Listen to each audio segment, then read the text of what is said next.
नमस्कार साथियों, स्वागत है आपका ऑनलाइन स्टडी ग्रुप में। करंट अफेयर्स की विशेष श्रृंखला के अंतर्गत आप लोग जनवरी 2023 माह के करंट को कवर कर रहे हैं। इसके अंतर्गत आज की क्लास में 3 महत्वपूर्ण पार्ट को कंप्लीट किया जाएगा। पहला होगा आर्थिक घटनाक्रम, दूसरा है जनवरी माह के प्रमुख योजनाएं और कार्यक्रम, तीसरा होगा जनवरी माह के प्रमुख नियुक्तियां। तो चलिए प्रारंभ करते हैं आर्थिक घटनाक्रम से। इसमें सबसे पहला टॉपिक है भारत का पहला डिजिटल बैंकिंग राज्य। याद रखिएगा, केरल भारत का पहला ऐसा राज्य बन गया है जहां बैंकिंग सेक्टर अब पूरी तरह से डिजिटल हो गया है। इस बात की जानकारी केरल के मुख्यमंत्री पिनराई विजयन ने 7 जनवरी 2023 को दी है। यहां पर एक बात याद रखिएगा, यदि आपसे यह पूछ लिया जाए कि केरल राज्य का कौन सा जिला पूर्ण डिजिटल बैंकिंग लागू करने वाला पहला जिला बन गया था, तब आपका जवाब होगा त्रिशूर। क्लियर? ये जो त्रिशूर है, ये केरल राज्य का पहला पूर्ण रूप से डिजिटल बैंकिंग लागू करने वाला जिला था और ये कब बना था? 2021 में। क्लियर? अगला देखिए, अगला टॉपिक है इक्विटी कैपिटल मार्केट। याद रखिएगा, कोटक इन्वेस्टमेंट बैंकिंग की एक रिपोर्ट आई है। ये रिपोर्ट कहती है कि 2022 में भारत में इक्विटी कैपिटल मार्केट, जिसको शॉर्ट फॉर्म में आप ईसीएम के नाम से जानते हैं, इसकी गतिविधि के माध्यम से $16.4 बिलियन की धनराशि का लेन देन किया गया है। यानी कोटक इन्वेस्टमेंट बैंकिंग की रिपोर्ट के अनुसार 2022 में भारत में इक्विटी कैपिटल मार्केट के माध्यम से $16.4 बिलियन की धनराशि का लेन देन हुआ है। यदि हम इस राशि की तुलना करें पिछले बार से, तो इसमें 43% की गिरावट आई है। लेकिन 43% की गिरावट के बावजूद इक्विटी धन उगाही के मामले में भारत वैश्विक स्तर पर शीर्ष 5 बाजारों में शामिल है। तो ये दोनों बात याद रखेंगे कि पिछली बार की तुलना में 43% की गिरावट है। अब यहां पर एक बात और आपको ध्यान में रखना है कि ये जो गिरावट है, ये किसके कारण आई है। तो याद रखिएगा, बढ़ती ब्याज दरों के बीच बढ़ती हुई अस्थिरता के कारण विश्व स्तर पर ईसीएम गतिविधि प्रभावित हुई है। ईसीएम का मतलब क्या है? Equity capital market. यदि हम पूरे विश्व में प्रमुख देशों की बात कर लें जिन्होंने ईसीएम के माध्यम से धन को इकट्ठा किया है, इसमें नंबर 1 पर है चीन। इसने $164.6 बिलियन धनराशि जुटाई है।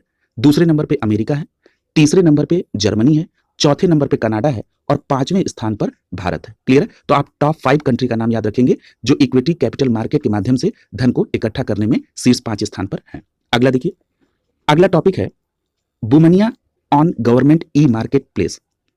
याद रखिएगा, नई दिल्ली में Womaniya on government E market place की सफलता का जश्न मनाया गया। यह कार्यक्रम गवर्नमेंट ई मार्केट प्लेस अर्थात जेम द्वारा स्वनियोजित महिला संघ सेवा भारत के साथ साझेदारी में आयोजित किया गया था। क्लियर है? साथ ही साथ इसमें महिला उद्यमियों और हितधारकों के संगठनों और संघों के प्रतिभागियों ने भी पार्टिसिपेट किया था। यहां पर यह बात जानना आवश्यक है कि वर्ष 2019 में यह आरंभ किया गया था। और ये जो वुमनिया है, ये वुमनिया पहल का उद्देश्य क्या है? तो याद रखिएगा, वुमनिया पहल का उद्देश्य है जीईएम यानी जेम पोर्टल पर अनौपचारिक क्षेत्र से महिला उद्यमियों और स्वयं सहायता समूहों की सहभागिता को प्रोत्साहित करना, साथ ही साथ बिचौलियों को हटाते हुए विभिन्न सार्वजनिक खरीदारों को सीधे उनके उत्पादों की बिक्री की सुविधा प्रोवाइड कराना। क्लियर है? तो ये है पूरा वुमनिया पहल और शुरू कब हुई थी? 2019 में। अगला देखिए, यहां पर एक बात और याद रखिएगा कि वर्तमान में 1.44 लाख से अधिक उद्यम सत्यापित महिला सूक्ष्म लघु उद्यम, जिन्हें वुमनिया के रूप में जाना जाता है। याद रखिएगा, अभी वुमनिया के उद्देश्य पर चर्चा हुई कि ये समाज के हाशिए पर महिला उद्यमिता जो सार्वजनिक खरीद बाजारों तक पहुंचने में चुनौतियों का सामना करती हैं, उनका विकास करना इसका मूल उद्देश्य है। अगला देखिए, अगला टॉपिक है चौथी औद्योगिक क्रांति का 18वां वैश्विक केंद्र। याद रखिएगा, हैदराबाद में विश्व आर्थिक मंच के चौथे औद्योगिक क्रांति केंद्र अर्थात C4IR की स्थापना की जाएगी। कहां पर? हैदराबाद में। याद रखिएगा, विश्व आर्थिक मंच की वार्षिक बैठक में देश में अपनी तरह के पहले केंद्र की घोषणा की गई। यहां एक बात और याद रखिएगा, ये जो वर्ल्ड इकोनॉमिक फोरम है, इसमें तेलंगाना ने 4200 करोड़ रुपए का निवेश किया है। और यहां पर एक और हस्ताक्षर हुआ है, वो किसके बीच हुआ है? ये वर्ल्ड इकोनॉमिक फोरम के प्रबंध निदेशक जेरेमी जर्गेंस और तेलंगाना लाइफ साइंसेज फाउंडेशन के सीईओ शक्ति नागप्पन के बीच एक समझौते हस्ताक्षर किए गए हैं। यहां पर एक बात और याद रखिएगा कि C4IR तेलंगाना विश्व आर्थिक मंच की चौथी औद्योगिक क्रांति यानी C4IR नेटवर्क में शामिल होने वाला 18वां केंद्र है, जो कि 4 महाद्वीपों में ये फैले हुए हैं। अगला देखिए, अगला टॉपिक है T+1 सेटलमेंट सिस्टम। याद रखिएगा, ये T+1 सेटलमेंट सिस्टम शेयर बाजार के दोनों महत्वपूर्ण सूचकांक NSE और BSE के शेयर सौदों पर लागू होगा। NSE का मतलब क्या है? नेशनल स्टॉक एक्सचेंज, और BSE का मतलब है बॉम्बे स्टॉक एक्सचेंज। यानी इन दोनों पर T+1 सेटलमेंट सिस्टम लागू होगा। तो अगर एक लाइन में सीधा सा इंट्रो पूछा जाए तो आपका मतलब होगा कि T+1 सेटलमेंट सिस्टम का संबंध शेयर बाजार से है। क्लियर? याद रखिएगा, चीनी बाजार वर्तमान में आंशिक रूप से T+1 सेटलमेंट से लागू है ये। यहां पर याद रखिएगा, T+1 से सभी स्टॉक जो निपटान है वो अगले दिन किए जाएंगे। ये मतलब है T+1 का, जिससे शेयर बाजार में वित्तीय लेन देन तेजी होगी। T+1 का मतलब क्या हो गया? T+1 का मतलब सभी स्टॉक जो निपटान है वो अगले ही दिन कर दिए जाएंगे। याद रखिएगा, अगर हम भारत के संदर्भ में स्थिति को देखें तो भारत में अप्रैल 2003 से T+2 सेटलमेंट साइकिल लागू है। इसका मतलब क्या हो गया? इसका मतलब ये हो गया कि जब आप शेयर बेचते हैं तो वो शेयर तुरंत ब्लॉक हो जाता है और आपकी राशि कारोबार दिन के 2 दिन बाद, यानी T+2 का मतलब है 2 दिन बाद आपको मिल जाती है। क्लियर है? तो यानी भारत में T+2 जो है इस समय चल रहा है। अगला देखिए, अब ये जो T+1 है ये भारत में NSE और BSE दोनों पर लागू होगा। अगला है सॉवरेन ग्रीन बॉन्ड। याद रखिएगा, केंद्र सरकार की तरफ से पहली बार ग्रीन बॉन्ड की बदौलत पैसा जुटाने पर जोर दिया जा रहा है। इसे लेकर RBI द्वारा सॉवरेन ग्रीन बॉन्ड की पहली किस्त जनवरी माह के अंतिम सप्ताह में जारी की गई है। याद रखिएगा, इस बॉन्ड से जो पैसा जुटाया जाएगा इसका इस्तेमाल नवीकरणीय ऊर्जा, स्वच्छ परिवहन, ऊर्जा दक्षता, जलवायु परिवर्तन अनुकूलन, स्थायी जल अपशिष्ट प्रबंधन, प्रदूषण और रोकथाम नियंत्रण, इस प्रकार की जो हरित परियोजनाएं हैं उसके लिए ये पैसा कलेक्ट किया जा रहा है। याद रखिएगा, केंद्र सरकार ने एक टारगेट रखा है कि 31 मार्च 2023 तक ग्रीन बॉन्ड से 16,000 करोड़ रुपए जुटाए जाएंगे। क्लियर है? तो इतनी बात आप यहाँ पर आर्थिक घटनाक्रम के बारे में याद रखेंगे। ये सभी आर्थिक घटनाक्रम जनवरी 2023 माह के हैं। अगला टॉपिक देख रहे हैं योजना, मिशन, कार्यक्रम और अभियान से संबंधित। इसमें जो सबसे पहला टॉपिक है वो है स्टे सेफ ऑनलाइन अभियान। याद रखिएगा, ये जो स्टे सेफ ऑनलाइन अभियान है ये अभियान भारत की G20 अध्यक्षता के हिस्से के रूप में इलेक्ट्रॉनिक्स और सूचना प्रौद्योगिकी मंत्री अश्विनी वैष्णव के द्वारा 28 दिसंबर 2022 को दिल्ली में इस अभियान को लॉन्च किया गया। उस अभियान का नाम क्या है? स्टे सेफ ऑनलाइन अभियान। याद रखिएगा, इसके साथ साथ G20 डिजिटल इनोवेशन अलायंस यानी G20 DIA भी लॉन्च किया गया। तो यहां पर दो बातें आपको ध्यान रखना है। ये जो स्टे सेफ ऑनलाइन अभियान है ये 28 दिसंबर 2022 को दिल्ली में लॉन्च हुआ और इसी में आप सभी को मालूम है कि 2023 में भारत G20 की अध्यक्षता कर रहा है।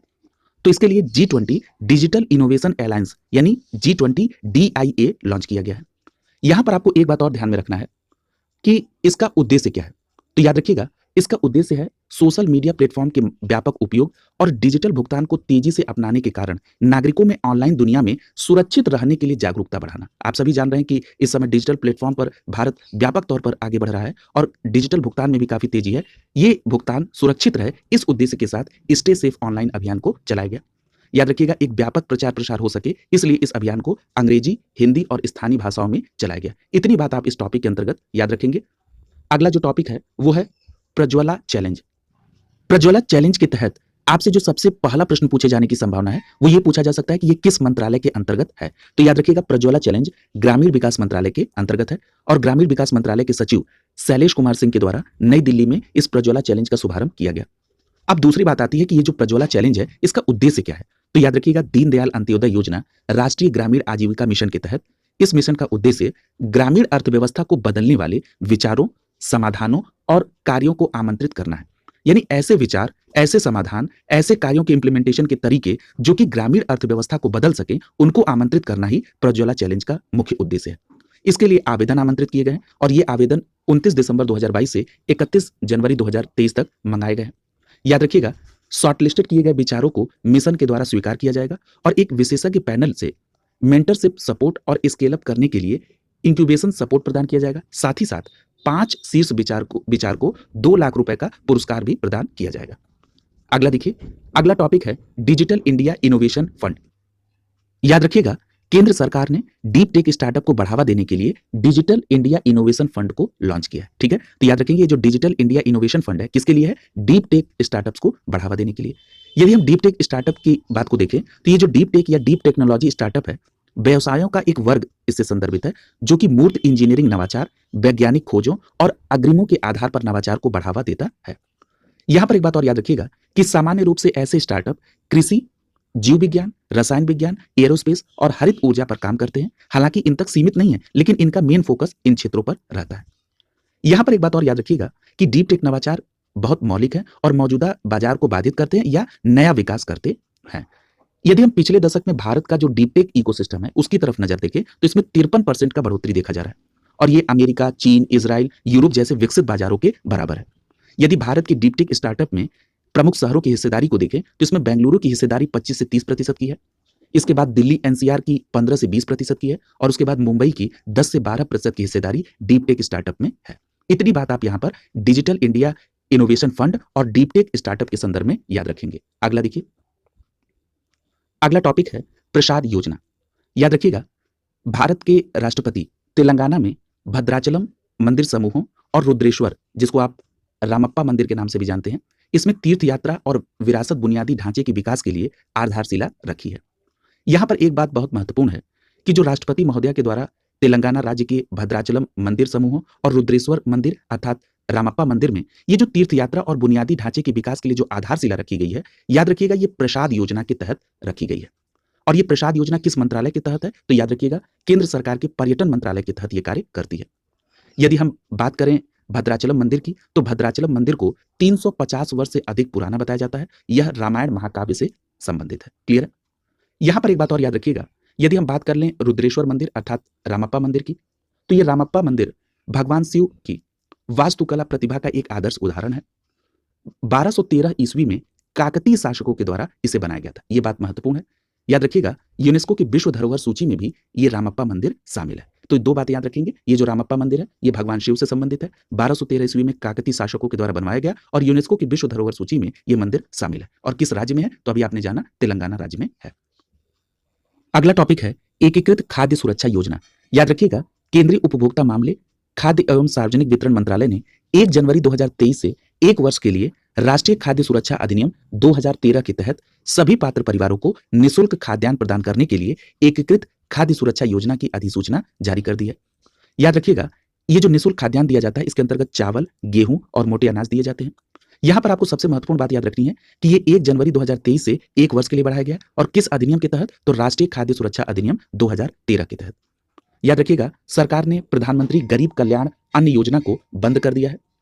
केंद्रीय मंत्रिमंडल के निर्णय के अनुसार नई योजना में राष्ट्रीय खाद्य सुरक्षा अधिनियम के अंतर्गत 2023 में 81 करोड़ से अधिक लाभार्थियों को निःशुल्क खाद्यान्न उपलब्ध कराया जाएगा। याद रखिएगा ये जो निःशुल्क खाद्यान्न कार्यक्रम है इसके साथ ही साथ एक राष्ट्र एक राशन कार्ड कार्यक्रम का भी क्रियान्वयन सुनिश्चित होगा। अगला है मुख्यमंत्री आवासीय भूमि अधिकार योजना। मुख्यमंत्री आवासीय भूमि अधिकार योजना है, इसका प्रारंभ कहां से हुआ? तो याद रखिएगा 4 जनवरी 2023 को मध्य प्रदेश में मुख्यमंत्री आवासीय भूमि अधिकार योजना को टीकमगढ़ जिले के बागपुरा पंचायत से शुरू किया गया। क्लियर है? इतनी बात आप यहां पर याद रखेंगे। और मुख्यमंत्री शिवराज सिंह चौहान द्वारा चयनित लाभार्थियों को भूमि के मुफ्त पट्टे वितरित किए गए। क्लियर है? तो याद रखेंगे मध्य प्रदेश के टीकमगढ़ जिले के बागपुरा पंचायत से ये शुरू हुआ। अगला टॉपिक है राष्ट्रीय हरित हाइड्रोजन मिशन। याद रखिएगा प्रधानमंत्री नरेंद्र मोदी की अध्यक्षता में केंद्रीय मंत्रिमंडल ने राष्ट्रीय ग्रीन हाइड्रोजन मिशन को मंजूरी दे दी है। यहां सबसे महत्वपूर्ण बात आपको यह याद रखना है कि जो राष्ट्रीय ग्रीन हाइड्रोजन मिशन है इसमें खर्च कितना होगा? तो पूरा अमाउंट याद रखेंगे 19,744 करोड़ रुपए इस पर खर्च किया जाएगा। यहां पर याद रखिएगा कि नवीन और नवीकरणीय ऊर्जा मंत्रालय यानी MNRE संबंधित घटकों के कार्यान्वयन के लिए योजना को दिशा निर्देशित करेगा। यानी ये किस मंत्रालय के तहत काम करेगा? नवीन और नवीकरणीय ऊर्जा मंत्रालय के तहत। यहां पर कुछ लक्ष्य को भी आपको ध्यान में रखना होगा। इस मिशन के तहत 2030 तक भारत में लगभग 1,25,000 मेगावाट की समृद्ध नवीकरणीय ऊर्जा क्षमता वृद्धि के साथ हर साल कम से कम 50 लाख टन हरित हाइड्रोजन उत्पादन क्षमता पैदा करने का लक्ष्य है। क्लियर है? तो याद रखेंगे दोनों बातें कि 2030 तक देश में लगभग 1,25,000 मेगावाट समृद्ध नवीकरणीय ऊर्जा क्षमता बढ़े और साथ ही साथ हर साल कम से कम 50 लाख टन हरित हाइड्रोजन उत्पादन की क्षमता पैदा हो। अगला देखिए, अगला कार्यक्रम है आकांक्षी ब्लॉक कार्यक्रम। याद रखिएगा 5 से 7 जनवरी 2023 तक दिल्ली में आयोजित मुख्य सचिवों की दूसरी राष्ट्रीय सम्मेलन के दौरान आकांक्षी ब्लॉक कार्यक्रम का शुरुआत किया गया। अब यहां पर आपको 2 फैक्ट मिल रहे हैं। क्या? ये जो आकांक्षी ब्लॉक कार्यक्रम है इसकी शुरुआत कहां से की गई? नई दिल्ली से। कब? तो याद रखिएगा मुख्य सचिव स्तर की दूसरी राष्ट्रीय सम्मेलन का आयोजन किया गया था। वो भी कहां हुआ? नई दिल्ली में। और कब से कब तक? 5 से 7 जनवरी 2023 के बीच। याद रखिएगा केंद्र और राज्यों के बीच साझेदारी में गति लाने के लिए ये एक पहल प्रारंभ की गई है। ये किस पहल की बात हो रही है? दूसरे राष्ट्रीय सम्मेलन की, जो कि मुख्य सचिवों का सम्मेलन था। इससे क्या होगा? केंद्र और राज्यों के बीच में साझेदारी में और गति मिलेगी। याद रखिएगा प्रधानमंत्री नरेंद्र मोदी ने 6 और 7 जनवरी 2023 को इस मुख्य सचिवों के जो दूसरे राष्ट्रीय सम्मेलन था इसकी अध्यक्षता की थी।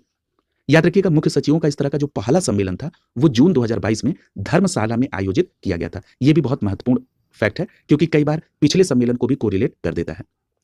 याद रखिएगा जब आप इस प्रकार के टॉपिक को पढ़ते हैं तो ये तो मान लीजिए कि प्रारंभिक परीक्षा में आप बहुविकल्पिक प्रश्नों में भी इसको उपयोगी तो होगा ही, साथ साथ आप इसको अपने मुख्य परीक्षा में भी इस प्रकार के तथ्य को, जब करंट के किसी तथ्य को सम्मिलित करते हैं, तब आपकी आंसर राइटिंग और अच्छी मानी जाती है। या मान लीजिए समीक्षा अधिकारी जैसे परीक्षाओं की जो मुख्य परीक्षा में निबंध जैसे प्रश्न आते हैं, उसमें भी जब आप इस तरह के करंट के तथ्यों को सम्मिलित करते हैं, तो आपका वो निबंध एक अच्छा निबंध माना जाता है। तो इस दृष्टिकोण से भी आपको करंट के टॉपिक को समझना और पढ़ना चाहिए। अगला देखिए, अगला टॉपिक है स्वदेश दर्शन 2.0 योजना। याद रखिएगा, मैसूर और हम्पी कर्नाटक में 2 लोकप्रिय गंतव्य हैं जिन्हें नई पर्यटन नीति द स्वदेश दर्शन 2.0 योजना के तहत इसमें शामिल किया गया है। याद रखिएगा, मैसूर और हम्पी उन 19 स्थानों में शामिल हैं जिन्हें स्वदेश दर्शन 2.0 योजना के तहत चिन्हित किया गया है। तो याद रखना है आपको कि स्वदेश दर्शन 2.0 योजना के तहत 19 स्थानों का चयन किया गया है, जिसमें यहाँ पर चर्चा मैसूर और हम्पी की भी हो रही है कि ये भी उसमें शामिल हैं। अब बात कर लेते हैं कि ये स्वदेश दर्शन 2.0 है क्या। तो याद रखिएगा, इसका प्रारंभ जनवरी 2023 में हुआ। सरकार ने भारत की नई घरेलू पर्यटन नीति को बढ़ावा देने के लिए देश भर के 15 राज्यों की पहचान की है।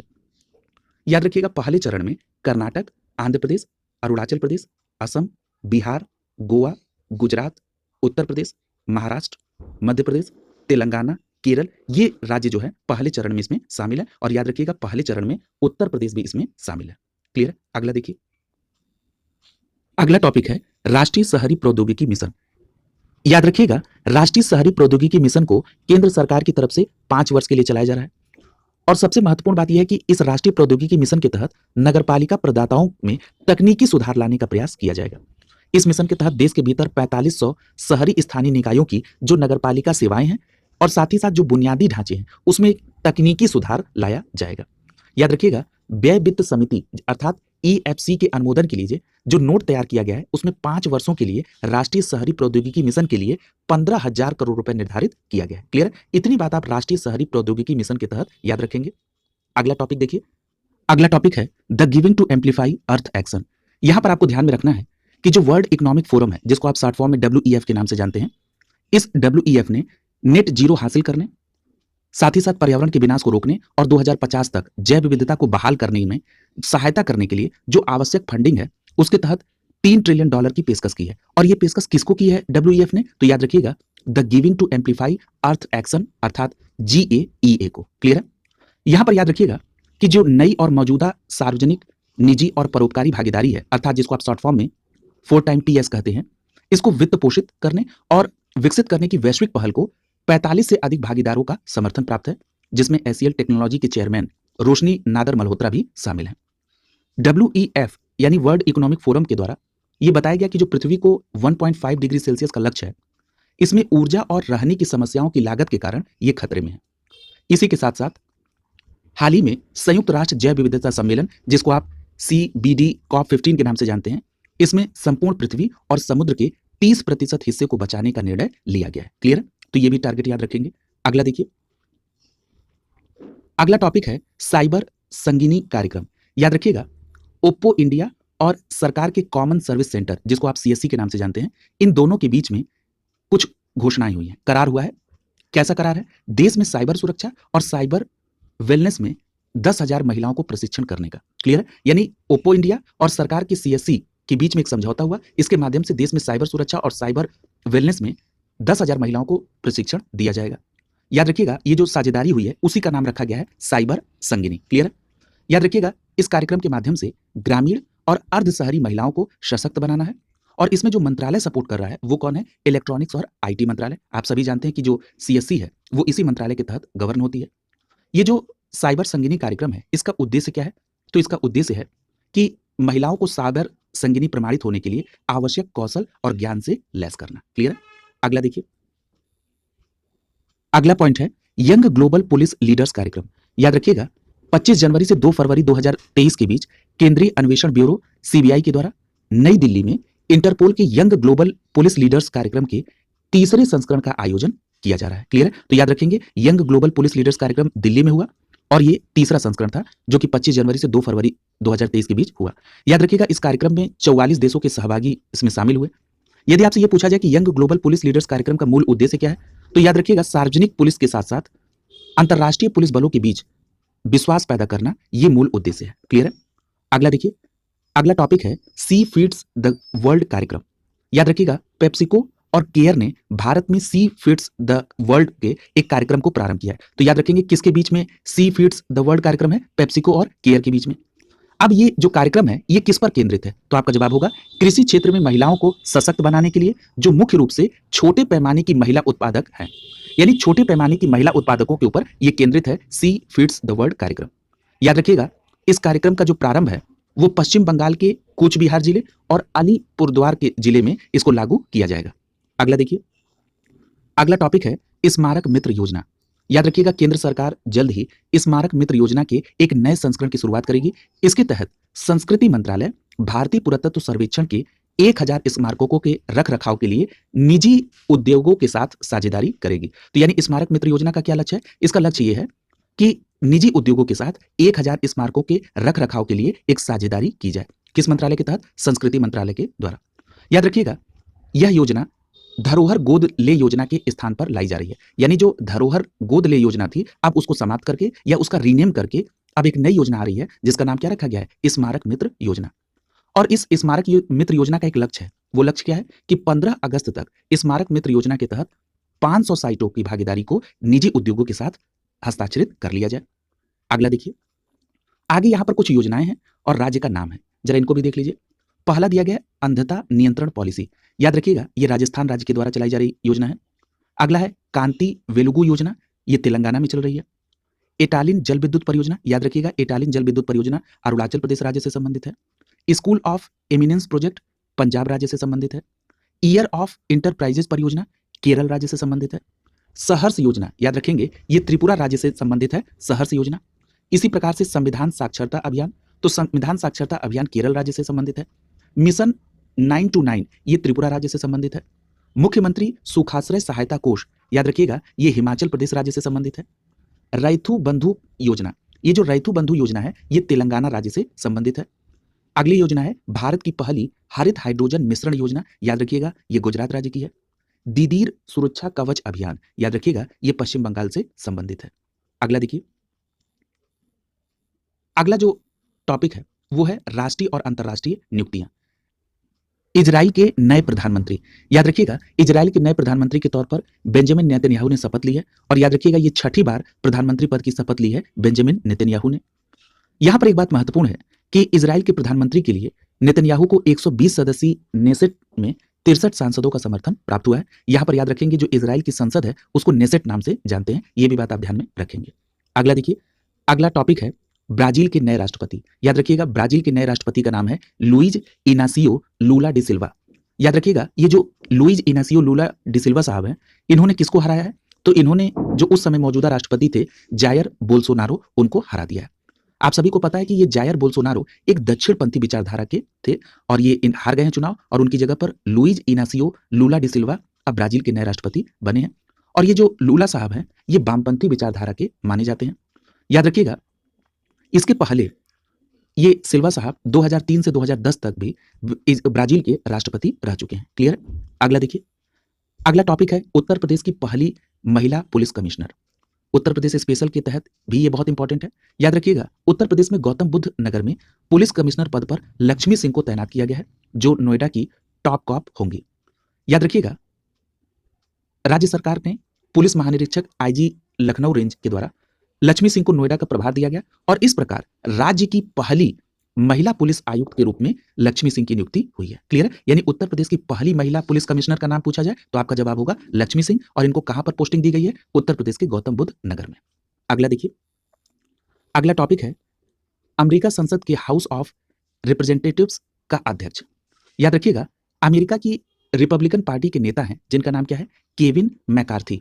ये जो केविन मैकार्थी हैं इन्हें संसद के निचले सदन यानी हाउस ऑफ रिप्रेजेंटेटिव्स का नया अध्यक्ष बनाया गया है। क्लियर है? तो याद रखेंगे अमेरिका की निचली सदन का नाम क्या है? हाउस ऑफ रिप्रेजेंटेटिव्स और इसके अध्यक्ष कौन बनाए गए हैं? Kevin McCarthy. और केविन मैकार्थी का संबंध किस पार्टी से है? तो रिपब्लिकन पार्टी से। हर एक पॉइंट को बिल्कुल क्लियर याद रखना है आपको। यहां पर याद रखिएगा वो इस सदन की कार्रवाई की अध्यक्षता करेंगे। अगला देखिए, अगला पॉइंट है अमेरिका की पहली महिला सिख न्यायाधीश। याद रखिएगा जो संयुक्त राज्य अमेरिका की पहली महिला सिख न्यायाधीश हैं उनका नाम क्या है? मनप्रीत मोनिका सिंह। याद रखिएगा उन्होंने टेक्सास में हैरिस काउंटी सिविल कोर्ट के न्यायाधीश के रूप में शपथ ली है।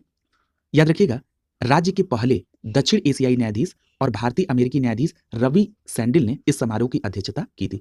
ये तो बात सही है कि रवि सैंडिल ने इस समारोह की अध्यक्षता की थी और ये राज्य के पहले दक्षिण एशियाई न्यायाधीश भी हैं। लेकिन यहाँ पर उससे ज़्यादा महत्वपूर्ण ये है कि जो अमेरिका की पहली सिख न्यायाधीश है उनका नाम मनप्रीत मोनिका सिंह है। और याद रखिएगा ये टेक्सास के हैरिस काउंटी सिविल कोर्ट में न्यायाधीश के रूप में शपथ ली है, ये भी महत्वपूर्ण है।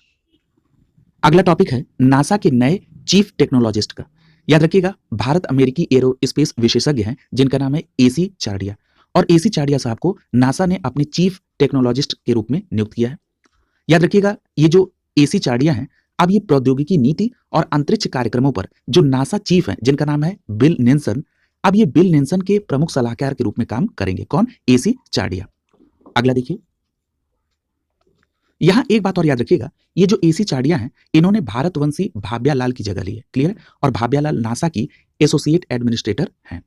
अगला देखिए, अगला टॉपिक है तेलंगाना की पहली महिला मुख्य सचिव। याद रखिएगा एक वरिष्ठ आईएएस अधिकारी हैं जिनका नाम है ए शांति कुमारी, और ये ए शांति कुमारी ने तेलंगाना राज्य के नए मुख्य सचिव के रूप में पदभार ग्रहण किया है। याद रखिएगा ए शांति कुमारी जब तेलंगाना की नई मुख्य सचिव बनी तो इस प्रकार वो तेलंगाना राज्य की पहली महिला मुख्य सचिव बनी है। और उन्होंने किसकी जगह पर यह पदभार ग्रहण किया है? तो याद रखिएगा सोमेश कुमार की जगह पर। अगला देखिए, अगला टॉपिक है हर्बा लाइफ न्यूट्रिशन इंडिया का नया ब्रांड एम्बेसडर। याद रखिएगा एक पोषण कंपनी है जिसका नाम क्या है? Herbalife nutrition India private limited, और इस कंपनी ने भारतीय महिला क्रिकेटर जिनका नाम है स्मृति मंधाना, इनके साथ पोषण प्रायोजक के रूप में साझेदारी की है। यानी स्मृति मंधाना को उन्होंने अपना नया ब्रांड एम्बेसडर बनाया। किसने? पोषण company Herbalife nutrition India private limited ने। याद रखिएगा इस कंपनी ने विराट कोहली, मैरी कॉम, लक्ष्य सेन, मनिका बत्रा जैसे कई प्रसिद्ध भारतीय एथलेटिक्स को हर्बा लाइफ न्यूट्रिशन के साथ साझेदारी की है, और इस बार नाम किसका है? स्मृति मंधाना। अगला देखिए, कोलंबिया विश्वविद्यालय में पहली बार महिला अध्यक्ष। याद रखिएगा उस पहली महिला अध्यक्ष का नाम क्या है? मिनोचे शाफिक। याद रखिएगा मिनोचे शाफिक ने 1 जुलाई 2023 को पदभार ग्रहण किया, और इस प्रकार विश्वविद्यालय के 268 वर्ष के इतिहास में इस पद को संभालने वाली वो पहली महिला बन गई हैं। यानी कोलंबिया विश्वविद्यालय में जो पहली बार महिला अध्यक्ष है उनका नाम क्या है? मिनोचे शाफिक। क्लियर है? याद रखिएगा कोलंबिया विश्वविद्यालय में वो 20वीं अध्यक्ष के रूप में है। अगला देखिए, अगला टॉपिक है अमेरिकी नगर परिषद की अश्वेत समलैंगिक सदस्य। याद रखिएगा भारत अमेरिकी वकील, नाम क्या है? जनानी रामचंद्रन, इनको कैलिफोर्निया राज्य के ऑकलैंड सिटी काउंसिल की मेंबर ये बनी है। क्या नाम है उनका?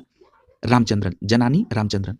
वे ऑकलैंड सिटी काउंसिल के डिस्ट्रिक्ट 4 से चुनी जाने वाली सबसे कम उम्र की पहली अश्वेत समलैंगिक महिला है। यहां पर एक बात और याद रखिएगा, इसके साथ ही साथ ऑकलैंड सिटी काउंसिल में सेवा करने वाली पहली एलजीबीटीक्यू और पहली दक्षिण एशियाई महिला बनकर उन्होंने इतिहास रचा है। याद रखिएगा रामचंद्रन वर्तमान में कैलिफोर्निया कमीशन में कार्यरत हैं, जहां वे Asian and Pacific Islander American affairs विभाग में काम करती हैं। तो यहां पर आपको बस केवल मोटा मोटा ये याद रखना है कि ये जो अमेरिकी नगर परिषद है उसमें जो अश्वेत लैंगिक सदस्य चुनी गई हैं वो कौन है? रामचंद्रन। और वो कहां से चुनी गई हैं? तो ऑकलैंड सिटी काउंसिल के डिस्ट्रिक्ट 4 से चुनी गई हैं, और वो कैलिफोर्निया राज्य की ऑकलैंड सिटी काउंसिल की मेंबर बनी है। ठीक है, इतनी बात आपको यहाँ पर याद रखना है। इस प्रकार यहाँ पर जो राष्ट्रीय और अंतर्राष्ट्रीय नियुक्तियां थी जनवरी माह की वो यहाँ पर कंप्लीट हो गई। अगली क्लास में जनवरी माह के कुछ और अन्य महत्वपूर्ण टॉपिक को कवर कराया जाएगा। शुभकामनाओं के साथ आप सभी का बहुत बहुत धन्यवाद।